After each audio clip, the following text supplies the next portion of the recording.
자기라는 온도 속에서 연기가 피어오르는 화산, 그 어떤 동물도 살아남을 수 없어 도망치는 신의 분노와도 같은 화산의 폭발 속에서 늠름하게 날개를 퍼덕이는 한 생명이 있었다. 그것은 불사조 또는 불새라고 불리었다. 드디어 찾았다. 불새 녀석. 불의 신이 미쳐 날뛰는 날이면 반드시 불새가 나타난단 말이 사실이었어. 저 녀석의 생피를 짜마시면 저 새가 화산과 함께 살아왔듯이 그 피를 마신 자는 절대 죽지 않는 영혼의 생명을 얻게 된다지. 잠시 내려앉아 쉬고 있는 불새를 쫓아 주인공은 가만히 활시위를 겨누더니 그 불새를 쪼아서 맞추지만 불새는 생채기 하나 없이 날아서 도망쳐버립니다. 이 남자가 영원한 생명을 준다는 그 녀석의 피, 불새를 쫓아서 헤매는 이유는 무엇일까요? 인간은 도대체 어째서 영원한 생명을 쫓을까요? 1954년 일본 한 남자가 고민에 빠졌습니다. 하나의 만화 속에 과거와 미래, 우주와 인간, 생명과 죽음을 모두 담아내는 연작을 그려낼 수 있을까? 그 남자는 영원한 생명을 가진 불새라는 소재로 과거와 미래를 오가는 구성의 만화를 그리기로 했죠. 처음에는 이미 존재하는 잡지인 만화소년이라는 잡지사에 연재했지만 연재처 때문에 통일성을 잃지 않기 위해서, 그리고 본인이 조금 더 돋보이기 위해서 COM이라는 연재처를 직접 차릴 정도로요. 요즘으로 따지면 한 웹툰 작가가 본인 만화를 연재하기 위해서 플랫폼을 차리는 셈입니다. 도메인만 차리면 되는 인터넷 시대와 달리 출판사, 각종 광고주도 섭외해야 되는 아날로그 시대니까 그 어려움은 비교도 할 수 없었겠지만요. 도저히 범인들은 해내기 어려운 상상입니다. 우주와 인간과 생명을 한 만화에 담는다. 그리고 그것을 위해서 자신의 잡지를 만든다. 그리고 상상만으로도 어려운 일을 뻔뻔히 해낸 이 남자의 이름은 만화의 신으로 불리는 데즈카 오사무입니다. 한국에서 유명한 작품으로는 그 유명한 철원 아톰, 블랙잭, 아돌프에게 고한다, 그리고 그의 최대 명작이라고 불리는 오늘 소개드릴 작품 불새가 있겠네요. 1946년 일본 제국이 패망한 이후 지금으로부터 언 75년 전 데뷔한 데즈카 오사무는 일본 만화의 아버지입니다. 만화는 서양식 만화가 전부였던 시절 데즈카 오사무는 그것에 영향을 받으면서도 자신만의 감각으로 만화를 그려냈고, 그것이 일본 전역을 강타해서 인기 만화가가 되었으며 본인의 만화 그리는 노하우를 전수해주는 만화대학이라는 최초의 만화 입문서를 그려 이후의 작품들에도 큰 영향을 끼쳤습니다. 데즈카 오사무가 바로 만화라는 큰 물길에서 일본 만화라는 지류를 파낸 사람인 거지요. 그가 입주한 토키와장에는 후배 만화가들이 하나둘 모여들어서 만화 예술가들이 모여 사는 주택이 되었고, 이곳에서 살던 사람들은 일본 만화의 대가들로 성장했습니다. 도라에몽의 후지코 후지오 콤비, 가면라이더의 작가 이시노모리 쇼타로, 오수마츠군의 작가 아카츠카 후지오 등 젊은 예술가들이 모여 사는 아지트 같은 느낌은 현실에 존재했던 꽤나 낭만적인 이야기이기 때문에 재능 있는 사람들이 모여서 사는 작품을 본다면 이 토키와장에 영향을 받은 것이라고 보아도 됩니다. 얼마 전에 제가 소개해드린 아르티스트나 사쿠라장의 애완그녀가 그 예시겠죠. 좋습니다. 이 모자 쓴 아저씨가 만화의 아버지, 만화의 신이라고 불리는 어마어마한 존재임을 알았는데, 그래서 그 남자가 고민한 내용, 인간은 왜 영생을 줬는가? 아니,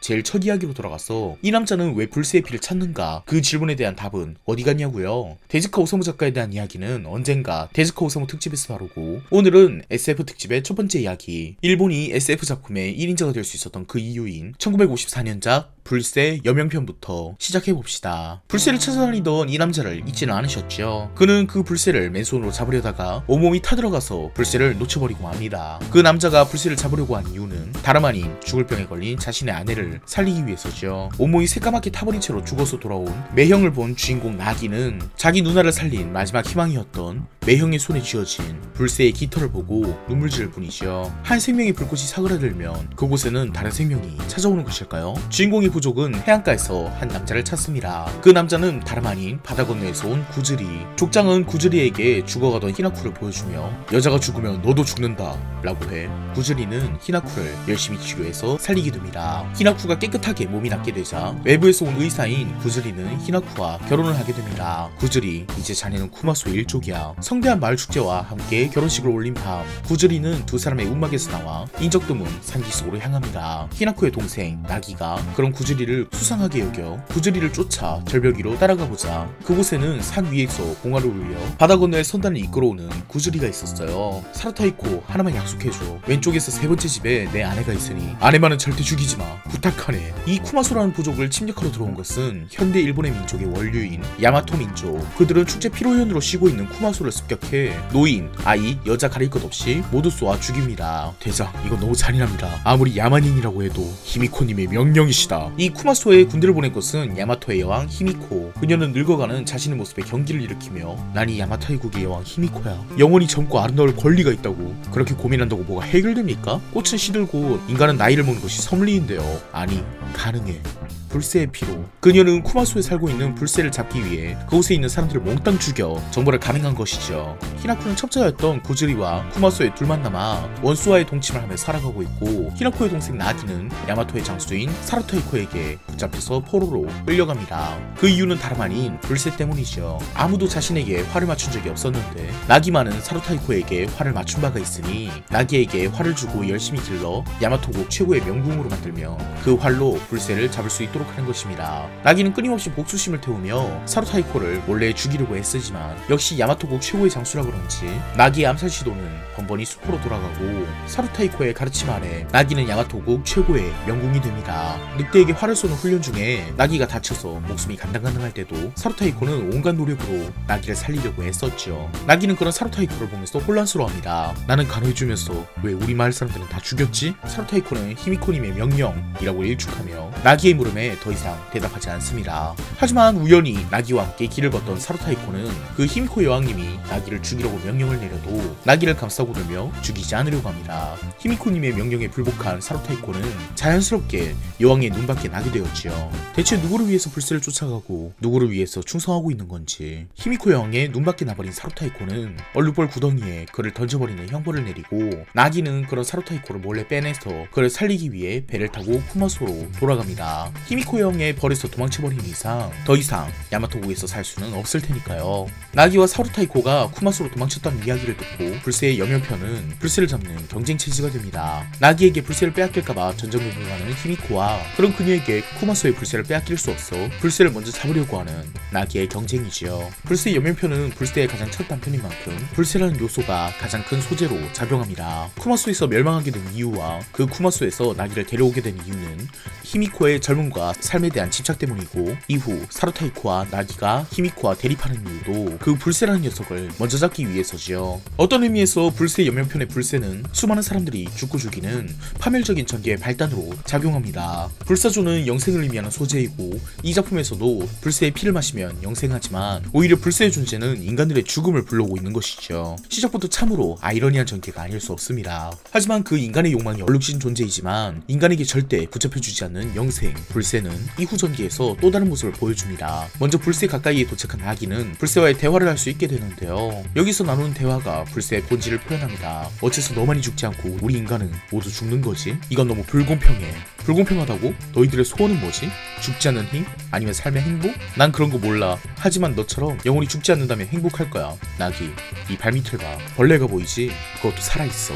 고작 반년밖에 살지 못하지만 잠자리는 그보다 더 짧지만 그들은 자신이 불행하다고 한탄하지 않아. 그 일생 동안 살아있는 기쁨을 발견하게 된다면 그것이야말로 진정한 행복은 아닐까? 나기는 그런 불새의 말을 이해하지 못하겠다며 어떻게든 불새를 잡아내려고 하지만 발을 헛디뎌서 화산 아래로 떨어지게 됩니다. 그곳에 있는 것은 야인이 되어버린 구즈리, 그리고 나기의 누나인 히나쿠였지요. 나기는 자신의 마을을 배신한 첩자 구즈리를 보면서 반드시 죽여버리겠다고 분통을 터뜨리지만 그가 이미 히나쿠와 결혼을 해 아이까지 낳았다는 사실을 알고 큰 절망감에 빠지게 됩니다. 구즈리는 스파이야. 그 살인자들과 한패라고. 녀석은 온 마을 사람들을 죽였어. 갓난아이까지. 그런 녀석과 누나가 왜 같이 있는 거야? 이 말을 잘 곱씹어보면 아시겠지만 이것은 나기 스스로에게 하는 말이기도 하겠죠. 자신의 마을을 몰살한 사루타이코와 함께 살며 그를 살리기 위해 온갖 노력을 다했으니까요.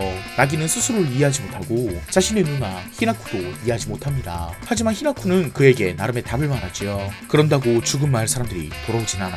그보다도 다시 한번 마을을 그전처럼 발전시킬 거야. 그래서 난 아이를 낳기로 했어. 그것도 아주 많이.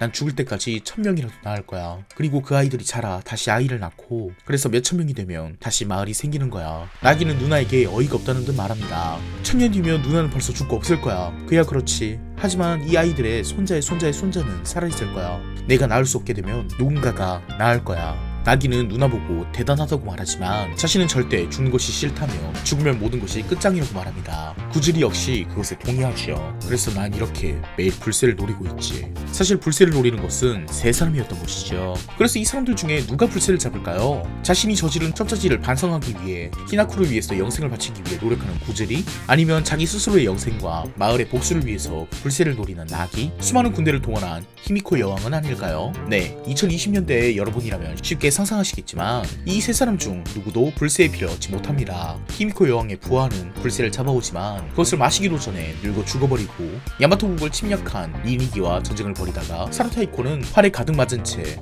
회전에서 쓰러지죠. 나기는 목이 잘린 불새와 함께 타서 죽어버리고 그 불이 탄 재에서는 불새만이 다시 날아오를 뿐입니다. 불새를 쫓았던 사람들은 모조리 죽게 되죠. 역설적으로 불새가 깃드는 곳은 불새를 쫓지 않았던 존재들입니다. 영원한 생명? 그까짓 게 무슨 쓸모가 있다는 거지? 이 정복자 니니기의 이름을 자자손손 전하거라. 불새는 정말로 그를 축복한 것인지 니니기는 아마테라스의 손자 천손으로 기억되고 대대손손 그 이름이 영원히 남게 되었습니다. 그런 니니기에게 항복한 것을 거부하며 사루타이코의 아이를 뵌 우즈메는 야마타이국의 아이들은 또다시 태어날 거예요 라고 말하며 유유히 니니기의 곁을 떠나며 그 장면은 불새가 화산으로 되돌아가는 모습과 겹칩니다. 그리고 화산 아래에서 대를 이어가던 부즈리와 히라쿠의 아이들에게 다가와 불새는 이 안에서 같이 살아가는 그들에게 떠날 수 있는 존재라는 희망을 심어줍니다. 끝끝내 히라쿠의 아들인 타케루가 그 화산 속 절벽을 기어오르는 것을 불새가 응원하는 것으로 마무리 지어지죠. 히미코 여왕같이 인간 하나가 영생을 좇는 것은 참으로 허망하게 표현하는 작품이지만 불새는 그 자체로 영원한 생명을 의미하듯 끊임없이 이어지는 인간이란 존재, 절망 속에서 피어나는 희망의 끈으로 불새는 끊임없이 깃들어내려고 하지요. 불새 스스로가 한번 죽었다가 살아나는 것처럼 그것이 의미하는 것은 한 존재의 영생이 아닌